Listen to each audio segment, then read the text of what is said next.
ينبغي للإنسان أن يتنبه أن لا يرفض ما صرح الله سبحانه وتعالى بتعظيمه. الله تعالى صرح بتعظيم البيت الحرام، يجي واحد يقول هذا حجر، أنا أشوفه حجر، هذا هو الفكر الإبليسي. الله سبحانه وتعالى عظم شأن نبيه وأنبيائه، يقول يا أخي هذا بشر زينا زيه، ما في. طيب كل هؤلاء سيأتون باستدلالات، يعني ما في أحد بس يجيب كلمة هكذا، سيجدون استدلالات مثل إبليس. وسنتكلم لعلنا الآن عن قضية الجدلية، وأن إبليس هو يعني أول من جادل، وهو أول من وضع مدرسة الجدل. إبليس هذا المطرود من رحمة الله تعالى.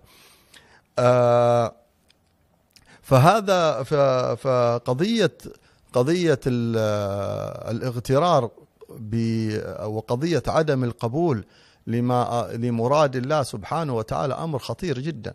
يا أخي أنت أحب آل بيت النبي صلى الله عليه وسلم، الله سبحانه وتعالى يقول قل لا أسألكم عليه أجرا إلا المودة في القربة. لا أنا ليش أحبهم؟ طيب يمكن واحد منهم ما هو طيب، ما أدري إيش، يعني أفعاله ما هي كويسة. الله ما قال، ما حدد، قال هكذا قل لا أسألكم عليه أجرا إلا المودة في القربى. قال النبي أحبوني لحب الله وحب آل البيت لحبي، بدون سبب إلا هذا السبب الوحيد. طيب يقول لا أنا أخي هم زي أنا زيهم. طيب هم يا أخي ما طلب منك أن تعبدهم. الله ما طلب من إبليس أن يعبد آدم، ولا طلبوا أن يسجد له سجود عبادة، إنما سجود تعظيم وأمر، امتثال سجود امتثال أمري. أنا أردتك أن تسجد لما؟ بس لأمر لا تعلمه، أنا إلهك وربك. قال أسجد لبشر خلقته من طين. هي كيف؟ ما هو معقول أنا أسجد لواحد يعني غيرك أنت يا رب. هذا التوحيد قلنا إيش؟ الإبليسي. التوحيد الإبليسي هذا. يعني أراد أن يحتال على من؟ أراد أن يحتال على الله سبحانه وتعالى الذي يعلم السر وأخفى. هذا غباء إبليسي، هذه خساسة ودناءة شديدة استحق بسببها الطرد من رحمة الله سبحانه وتعالى في علاه، واليأس من رحمة الله ومن جنة الله. قضية التعظيم لما عظم الله سبحانه وتعالى قضية أساسية، ومن يعظم شعائر الله فإنها من تقوى القلوب.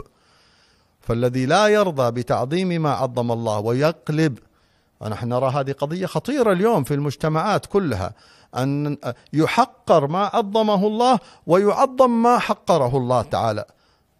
يظنون الناس يحسبونه هينا وهو عند الله عظيم. يحسب الناس أن هذه قضية بسيطة، أن الإنسان يعني كنا نحن نربى صغارا على أنه ما يمكن تحط حاجة فوق المصحف. نعم. يعني أنا حتى الآن أريد أن أضرب المثال، ما أنا قادر حتى مثالا أن أضعه بس للتمثيل، تعظيم لكتاب لأنه الله. كيف تحط شيء فوق كتاب الله؟ أعوذ بالله، يعني ما يمكن هذا أبدا. يعني كنا احنا صغار ممكن الواحد يضرب فيها هذه الحركة. نعم. لا أحد يحط شيء فوق كتاب الله سبحانه وتعالى. كتاب الله نحطه فوقنا. كان الله يذكره بالخير الشيخ أيمن سويد، كان زمان لما كنا في الصغر ندرس القرآن وكذا، يمر علينا في المسجد يقول شوف المصحف تحطه هكذا، تمسك المصحف بيدك اليمين تمسكه هكذا، تحمله كذا، واش تمشي تنطنط بالمصحف؟ لما يكون المصحف في يدك أنت إنسان آخر. هكذا المشايخ كانوا يربون على تعظيم كتاب الله سبحانه وتعالى.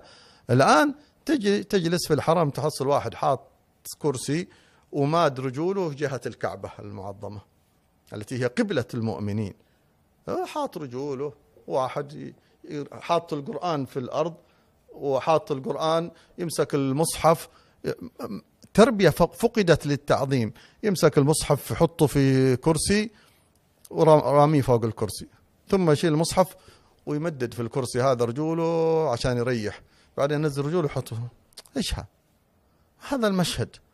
يعني وهذا في الحرم يسوي هكذا. فإذا هناك فقد لقضايا مهمة جدا. هذا عن جهل، لكن لما تكون هناك يعني استصغار حقيقي عدم يعني انتقاص من شيء من أمور الدين لشيء من أمور من ما يتعلق بالنبي عليه الصلاة والسلام، فإذا القضية خطيرة جدا، خصوصا عندما تصل إلى عدم التقبل. إذا وصل الإنسان إلى عدم التقبل تعرف أن إبليس قد نفذ إلى قلب هذا الإنسان. هذا أحد المشاهد التي ننبه إليها في قضية السجود،